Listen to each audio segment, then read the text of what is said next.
Olá a todos, bem-vindos ao Caras do Franco. Hoje recebemos um ativista, um produtor e, acima de tudo, um senhor que luta por uma causa coletiva em prol das artes. Trabalhou aqui no Franco, mas através do seu projeto, que é transversal, tem estado a contribuir não só para a afirmação das artes cênicas, mas sobretudo para a mudança de paradigmas no que diz respeito ao mercado de arte em Moçambique. O seu foco muito relevante quando pensamos na arte contemporânea é através da dança, é por isso que criou e dirige um festival importante, um dos maiores de Moçambique e da África, o Kinani, que é uma bienal relevante quando pensamos novas expressões de dança e, sobretudo, quando pensamos a arte como uma ferramenta alternativa de um discurso novo nos nossos países. Nosso convidado é nosso amigo, é um parceiro importante para a arte e para a cultura neste país. É Kito Tembe, com quem eu vou conversar hoje. É um prazer enorme ter-te aqui, Kito. Obrigado pelo convite, obrigado por esta apresentação que, tocou-me. E então, como é que vão estes dias para quem sempre constrói caminhos alternativos? E estamos numa altura em que os caminhos alternativos me parecem que são incontornáveis quando pensamos reinvenção de contextos e de espaços. Está sendo um desafio. E a gente diz sempre é desafiante no politicamente correto, mas no presente momento é o verdadeiro sentido da palavra ser um desafio. Acho que é um desafio para todas as áreas, mas especificamente para a área a qual a gente está envolvido, que são as artes performativas, é um verdadeiro desafio. Eu comecei por aqui, que é para dar o panorama disto, né? Porque acho que vai ser essa a nossa conversa. Exato. Desafios, oportunidades, caminhos, forças e fraquezas.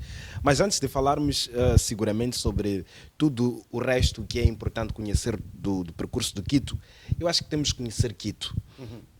Quem és tu? Eu sou mais um nas artes performativas e sou um indivíduo inquieto e que sempre discutiu e discute a questão do desenvolvimento das artes. Se queres que eu me defina, posso dizer que sou um verdadeiro combatente das artes contemporâneas, das artes performativas neste país. Estou e continuo como um verdadeiro soldado e militante para a causa que é as artes neste país, tentando buscar e tentando contribuir para este reconhecimento, para esta profissionalização ou para esta criação de mercados, criação de indústrias, criação. Então, sou um verdadeiro militante e continuo militando para que algum dia a questão da arte no país seja reconhecida. Não é? Kito, o que foi determinante em que momento da sua vida é que a arte passou a ser um fundamento para a sua vida pessoal, profissional e para aquilo que seria, sobretudo, o papel da arte para um bem coletivo? Eu acho que foi o primeiro contacto que eu tive com as artes, na verdade. Quando senti, e isto graças também do meu percurso e de onde é que eu comecei, que é uma casa que me sinto privilegiado de ter feito parte dela, que é a Associação Cultural da Casa Velha, que era um verdadeiro laboratório de artes. E era um verdadeiro espaço em que poderias experimentar diferentes expressões artísticas. E tinhas nesta associação ao qual eu fiz parte, ou faço parte, um verdadeiro leque de diversidades de artes. Desde performing art até fotografia, e neste espaço poderias experimentar, e não só neste espaço encontravas pessoas com quais poderias conviver, estudar, aprender novas profissões, aprender novas técnicas para estar na vida e não somente nas artes. Falo de verdadeiros seres que pudessem te guiar na vida. E isto, para mim, permitiu com que olhasse para a arte não como lazer, como não é? um lazer, mas como uma verdadeira expressão que pudesse, de alguma forma, ser uma ferramenta de batalha, vamos lá assim dizer. É. E nessa altura é importante recordar isto, não é? Estavam lá pessoas como Machado da Graça, Madjaya, obviamente, continua lá e continua a desempenhar um papel importante. Estavam lá muitas pessoas das artes importantes, essas pessoas. E Quito era bastante novo nessa altura. Conta-me estes episódios marcantes de convívio com uma pessoa que já era uma referência dentro e fora do país, como o Machado da Graça, mas encontrar lá Mário Madjaya, encontrar pessoas que estavam tão conectadas e tão avançadas do ponto de vista artístico, do ponto de vista até acadêmico, para um adolescente ainda, não é? Que eras. Era mesmo adolescente, se não miúdo. Para mim, como disse, foi um verdadeiro privilégio conviver com esta gente. E foi para mim um verdadeiro, diria até oportunidade que tive na vida de poder estar a aprender carpintaria com Machado da Graça, estar a aprender a pintura, estar a aprender a fazer maquetes da arquitetura com Mário Madjaya, estar a aprender a fazer a contabilidade com Cezinado. Enfim, toda esta gente de alguma forma contribuiu para que eu fosse o ser que sou hoje. E é por isso que disse que ali era um verdadeiro laboratório. Foi onde descobri que existem outras artes e outras expressões dentro do que a gente chama teatro, por exemplo. Em que, na altura, lembro-me que todas as nossas peças eram feitas na black box, em que tínhamos todo o palco preto. E os atores tinham que, de alguma forma, representar 2 vezes a mais do que é a representação normal. Porquê? Porque tinham que fazer as descrições das cenografias, tinham que fazer a descrição que isto é uma mesa, sem ter a mesa, mas fazer com que o público olhasse para uma mesa, porque o ator está a descrever. E discutíamos muito estas questões, e discutíamos muito esta questão de como poderíamos, de alguma forma, não fazer com que houvesse um trabalho duplicado do ator, mas que existe uma coisa que se chama cenografia, e através de uma parceria que a Casa Velha tinha na altura com o Festival 7 Palcos em Portugal, eu e Elias, que éramos 2 mais novos, eu era o mais novo e o Elias era um bocadinho mais velho que eu, tivemos esta oportunidade de fazer cursos de cenografia e que acabámos indo para lá e praticar e aprender o que eram estas outras técnicas, outras ferramentas dentro do que a gente chama de teatro, não é? E que tu lembro-me de um episódio que já me contaste uma vez, eras adolescente ainda na Casa Velha, em que desapareceste de casa, passaste uma noite fora de casa e o teu pai foi te encontrar na Casa Velha e a partir daquele dia o teu pai disse, olha, ele está bem entregue e nunca mais haverá confusão. Queres falar disto? É interessante, mas tens uma boa memória. Não pensei que pudéssemos conversar disto aqui. Sim, este episódio é verdade. Foi a minha primeira noite fora de casa. E a minha primeira noite fora de casa justamente foi porque estávamos a jogar até tarde. E ficámos a jogar cartas e ficámos a conversar, a ver futebol e ficámos a comer os bolinhos que vendiam em frente ao Hospital Central, que eram o prémio de quem ganhava no jogo, e depois repartíamos por todos e ficávamos horas a fim. E nesta noite, é engraçado, os meus pais todos preocupados procuraram-me por tudo quanto é canto. Na altura não tínhamos celulares e andou-se no hospital, andou-se não sei o quê, e depois lembraram-se para onde é que eu tinha despedido antes de sair e foram para lá, e eu estava justamente a dormir por cima de uma mesa e lembro muito bem que estava dentro de um jarro que era uma parte de um cenário de uma peça e por baixo de uma ventoinha por causa dos mosquitos, e por ser mais novo deram-me esse privilégio de estar por baixo da ventoinha. E meu pai chegou e estavam já os Madjayas acordados e os Cezinandos, e ele entrou e não me acordaram. Ele foi, olhou, falou com o Madjaya, acho que explicou, ficámos até tarde, e ele estava a sair do banheiro. E meu pai voltou, e quando voltei para casa, e olha, não foi um assunto, e ficou mais tranquilo. E justamente nessa altura nós tínhamos problemas na zona em que muitos adolescentes estavam-se a perder, estavam a ir para maus caminhos, e para ele ter-me encontrado naquela situação foi um verdadeiro alívio, não é? Ok. É interessante contar isto para conhecer o longo caminho, não é? Porque a tua história é a história de qualquer outro jovem, adolescente nesta altura, que está à procura de um caminho, e na arte há sempre esse paradoxo entre a aceitação no seio familiar, na comunidade, e a certeza é transmitida por vários caminhos, por várias formas e várias forças. E é por aqui onde também vamos conversar e falar sobre a importância do Franco na tua vida quanto profissional e em todo o ecossistema local.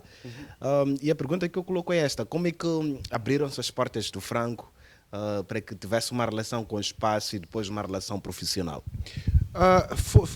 Foi mesmo, e acho que a minha história e a história de onde eu venho acaba se ligando com esta história do Centro Cultural Franco-Moçambicano, e esta minha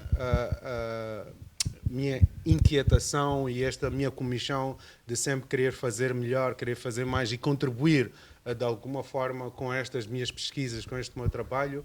Foi numa destas vezes, passei aqui por Franco, foi a primeira vez que ponho aqui os pés, e vinha com uma peça de teatro da Casa Velha, justamente, em que vínhamos apresentar aqui na Casa Velha, porque havia aqui um festival ou estava a acontecer uma manifestação, e viemos para aqui, e eu estava a fazer a iluminação dessa peça de teatro e a cenografia. Instalámos, montámos e acabámos de montar, e discuti um bocadinho com o responsável técnico que estava aqui na altura, e eu, sem saber quem era o diretor, que era o não Jean-Michel, era o François Belarger, e ele estava ali juntamente, e eu, é mais um técnico francês, e estava ali a acompanhar o nosso processo, a minha discussão com os técnicos, a montagem, e fizemos a peça, e ele pediu para falar comigo na altura. Sim, apresentou-se, e ok, tivemos uma conversa, e ele fez-me estas perguntas assim um bocado, diria, estúpidas, na altura, no bom sentido. Onde é que tu aprendeste? Como é que tu sabes de iluminação? Como é que tu sabes? E como é que tu discutes assim tão frontalmente com alguém que supostamente é um guru vindo da França, e estás-lhe a desafiar assim? De onde é que tu vens? E as minhas respostas foram simples: venho da Casa Velha, sou moçambicano, sou daqui, aqui é que é a minha base. Mas de onde, como é que não conhecia? Então foi nestas discussões que ele convidou-me para vir a experimentar trabalhar no Franco. Na altura não aceitei, porque estava bem na rua, estava bem no cinema, e estava bem na Casa Velha. Então foi assim uns 6 meses, digamos, de uma negociação, e depois fiquei a saber, e por curiosidade, por causa deste convite, mas o que é a técnica do Franco? E foi na altura que depois percebi que, porque não havia ninguém na área de iluminação ou formado em iluminação em Moçambique, da mesma forma que se trazia um diretor, trazia-se um secretário-geral, trazia-se um iluminotécnico. Depois destes 6 meses de negociação e dele explicar-me a importância que era ter um técnico como eu, a importância se calhar até era económica, porque acho que despendiavam muito dinheiro para importar um técnico, e eu impus uma condição, que era: eu só aceito vir trabalhar no Franco na condição de eu reformar todo o equipamento técnico do Centro Cultural Franco-Moçambicano.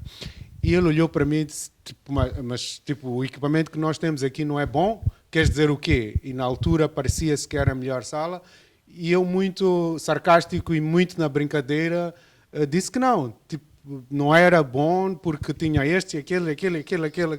E ele ficou todo paralítico e sem saber o que dizer. E o mais engraçado é que, sei lá, umas semanas depois, cruzámos-nos numa avenida, ele disse que aceita o desafio, diz-me, manda-me o plano técnico que tu gostarias que fosse, e foi engraçado que foi mesmo assim. Fiz toda a referência, fiz todo o levantamento do equipamento, que para mim era um equipamento de sonho, em que gostaria um dia de poder trabalhar com este equipamento. Então vou abusar e vou pôr na lista, e meses depois ligam-me: olha, já temos, já está cá, vem lá e foi assim que entrei no Franco e grande parte que é o equipamento que até hoje usa-se e para mim foi um motivo de muita satisfação poder estar a abrir estes equipamentos, instalar e pôr e poder estar a integrar a equipe do Centro Cultural Franco-Moçambicano e de poder estar de alguma forma a ocupar uma posição que sem dúvidas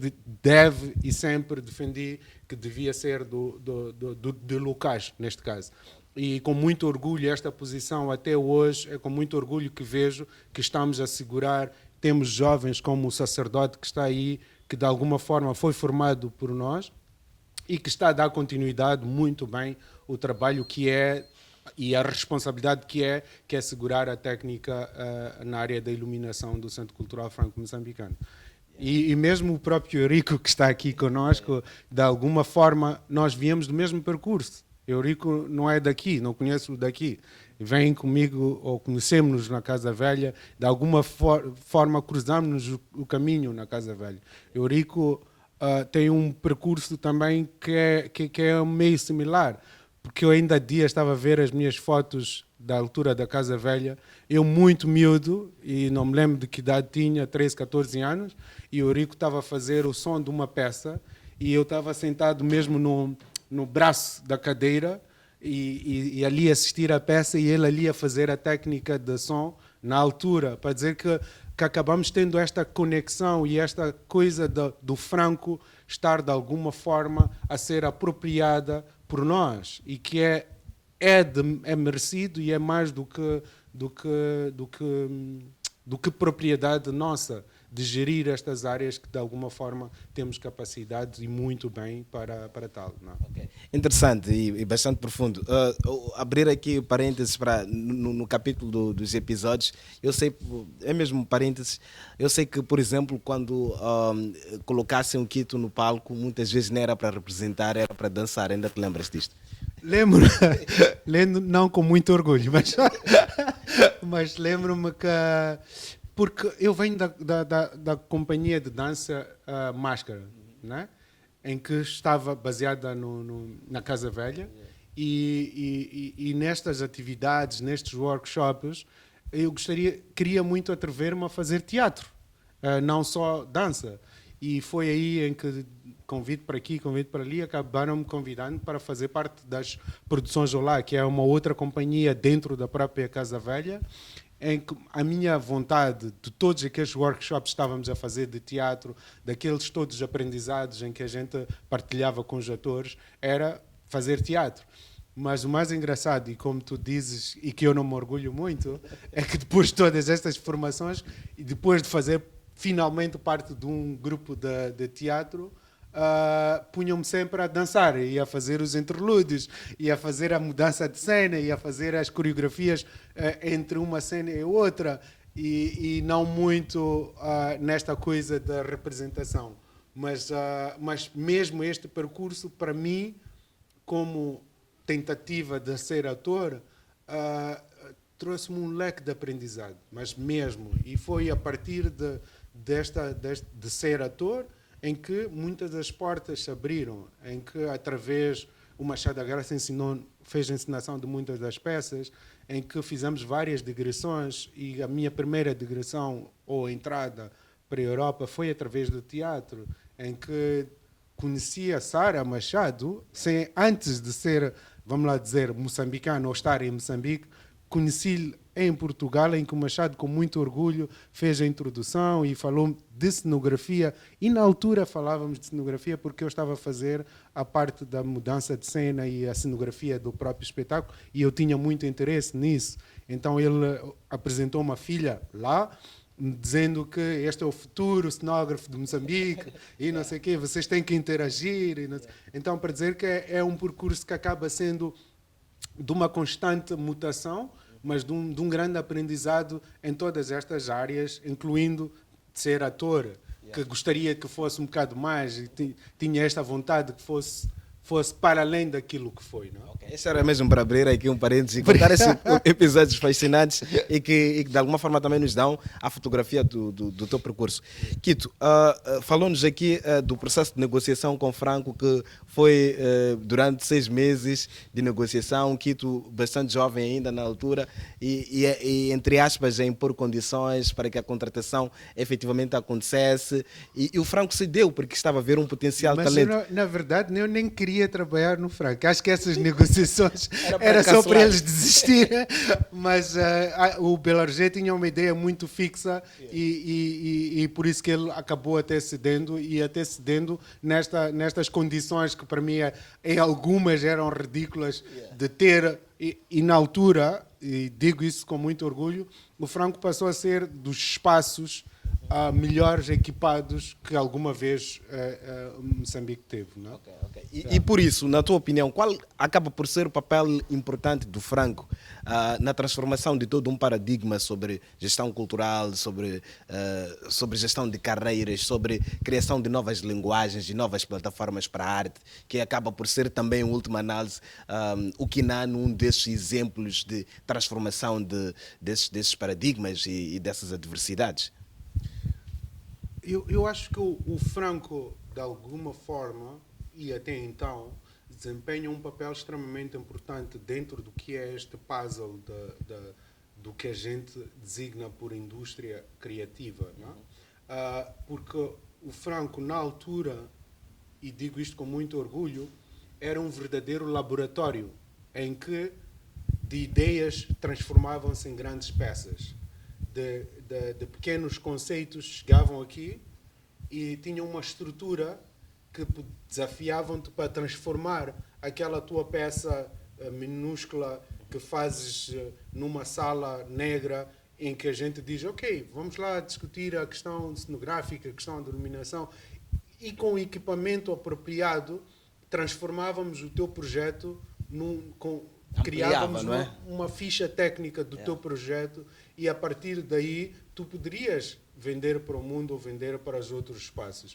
E para te dizer que este laboratório que o Franco sempre desempenhou o papel foi no sentido em que muitos projetos, muitas obras, muitas peças, de alguma forma tiveram as suas primeiras fotografias e o primeiro vídeo profissional aqui no espaço. Porquê? Porque as condições estavam criadas para tal e se alguém pedisse um vídeo, se for a ver, muitos acabaram sendo filmados aqui no Centro Cultural Franco-Moçambicano. Então, para mim, o Franco sempre desempenhou este papel de laboratório, não é? E que, de alguma forma, impulsionou a muitos criadores. Okay. Mas mais do que isso, o Quito não é só um criativo, é um gestor. Como é que reflete essa questão, por exemplo, da gestão cultural, que é uma componente de base quando falamos da indústria cultural, que é quer dizer que ainda temos que consolidar como país, obviamente, mas essa questão da gestão cultural, que é o que o Quito faz e a gente da tua geração que faz isso. Fala-me disto e do papel do Franco. Bom, eu acho que nós temos um desafio muito grande e nós temos um desafio que não é...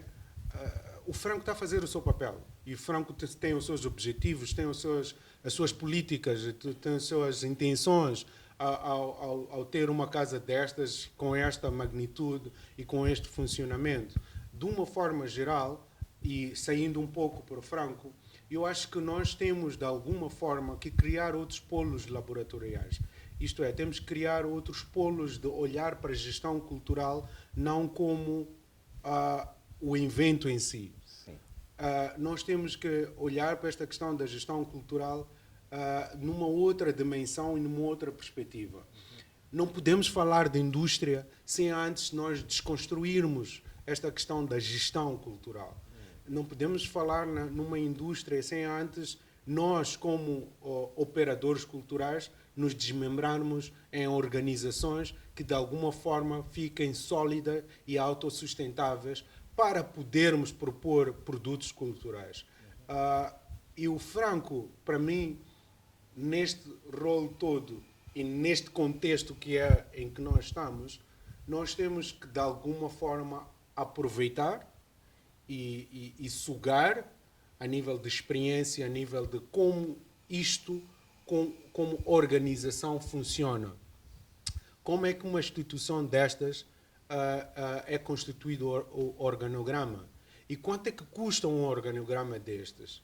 E é este nosso organograma que nós temos que começar a implementar nas nossas organizações.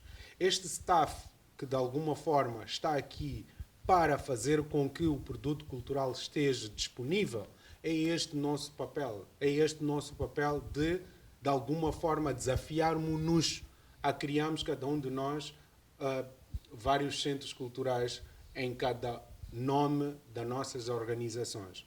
Porque, como disse, isto é um laboratório. E o que é que nós tiramos desse laboratório? Okay. Não podemos estar meramente satisfeitos, sentados nas bancadas, a ver uma máquina tão boa como esta a funcionar e nós não estarmos a tirar alguma coisa. E se o Franco hoje fecha porque politicamente deixou de ser sustentável, a minha pergunta é: o que é que vai ser desta questão laboratório, desta questão de um sítio que acaba sendo o sítio de referência com uma programação de referência? Quando digo programação de referência, estou-me a referir na arte performativa a nível de condições para os seus produtos serem mostrados. Quando falo de condições, estou a falar em todo o investimento técnico, em todo o investimento cênico que se faz regularmente para que os produtos artísticos sejam mostrados como são mostrados.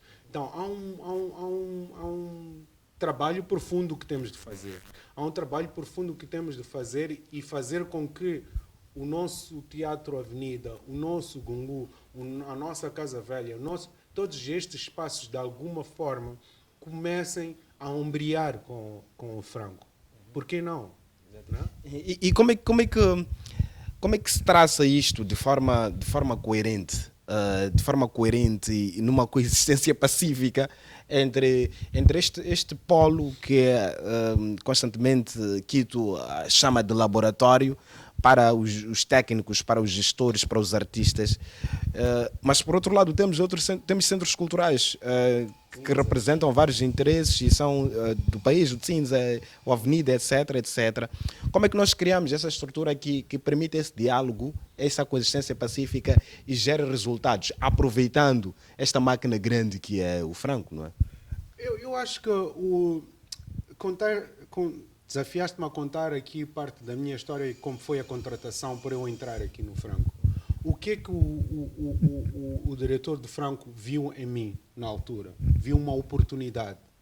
Viu uma oportunidade no sentido de vou reduzir drasticamente o meu budget a nível do pessoal, vou contratar um gajo local em que pago aí alguns eurositos, que para ele isso é muito porque está a pensar na moeda local, e viu que está lá o conhecimento, está lá o conhecimento científico da área técnica. Então, vou-me aliar a este indivíduo, ele está-me a desafiar em eu mudar a minha estrutura técnica para ele poder vir aqui.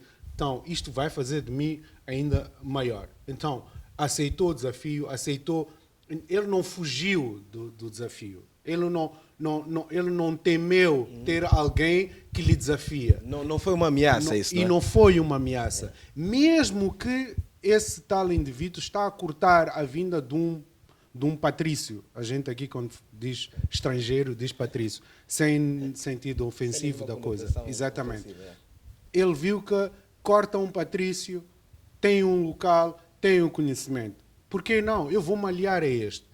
O que é que acontece com os nossos centros culturais que tu bem disseste? Gravitam sobre a figura do diretor. O que é que significa? Que até dá-nos a impressão que nós temos medo de colaborar com alguém que é uma potência para o desenvolvimento do meu espaço, ou do meu centro, ou da minha casa. Por que eu não posso me aliar ao BAMO, ao Mário, que são os melhores da praça, para, de alguma forma, impulsionar a minha imagem como um centro ou como uma casa? Não, porque o BAMO, se calhar, vai extravasar o meu orçamento. Mas o que é que nós podemos negociar para isto acontecer?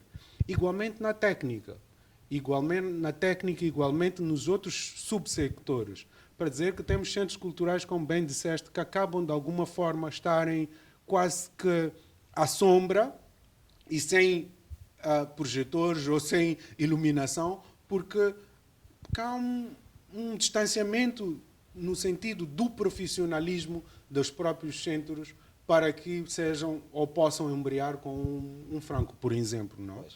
Temos o nosso Tsinza, por exemplo, que é um espaço fantástico, mas a pergunta é, por que o Tsinza não constitui-se este laboratório? Por que o Tsinza não está equipado e não tem estes equipamentos? Por que não está apetrechado? Por que o Quito, em vez de ter ido ao Franco, por que não foi ao Tsinza? Quando digo Quito, falo os Quitos do nosso país. Então são estes desafios que a gente precisa, de alguma forma, abrir um pouco as nossas mentes para aceitá-los e para desenvolvermos o nosso sector. Quito, também dirige um festival importante para a África, parcerias relevantes com outros festivais africanos e na Europa também. Fale-me da importância da relação entre o Quinan e o Centro Cultural Franco-Moçambicano para o alcance desse objetivo maior, que é levar a dança contemporânea, a arte contemporânea, as artes performativas, as artes cênicas ao mundo. Eu acho que... Acho não. Esta parceria é uma parceria que para mim é estratégica, para ambos os lados. E para nós, como o Quinan, vemos no Franco, não é um parceiro estratégico, mas um parceiro integrado no Festival Quinan. E para nós, tanto quanto Quinan como Franco, por sermos juntos nesta causa da arte contemporânea, acabamos desenvolvendo uma coisa que acabou sendo uma referência a nível global quando se fala da arte contemporânea. E termos o Moçambique neste panorama global sobre a arte contemporânea, de alguma forma, graças a estas parcerias sólidas que a gente acaba desenvolvendo, tanto com Franco como a Avenida, como os centros que aqui a gente tem, e o município, sobretudo de Maputo, que acabamos juntos, até assustando o país vizinho. Para dizer o quê?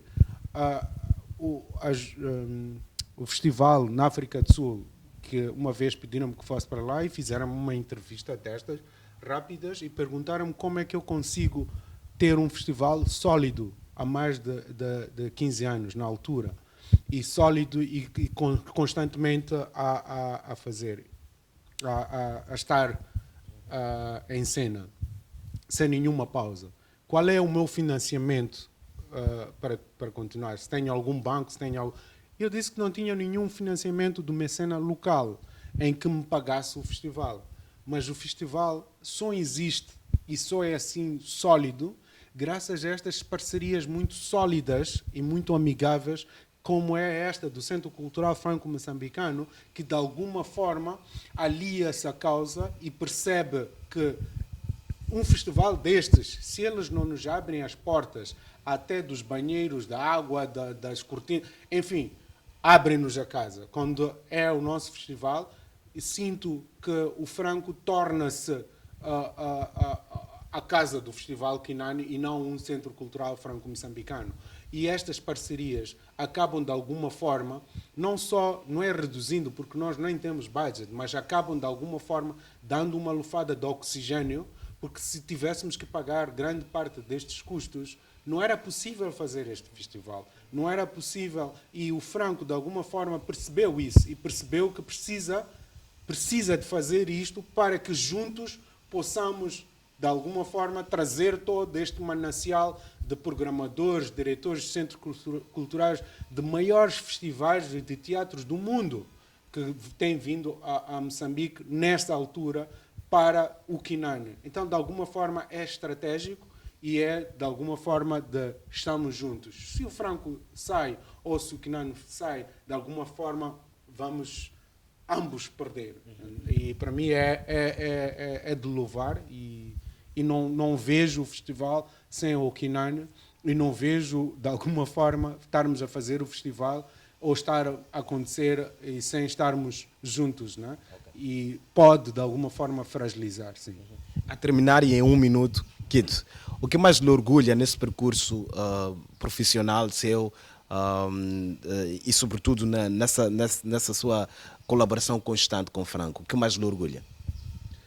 Ter sido o primeiro moçambicano a estar aqui com conhecimento técnico para gerir uma casa destas, a área da iluminação, e hoje estar a ver que quem está a fazer este trabalho é gente formada por mim.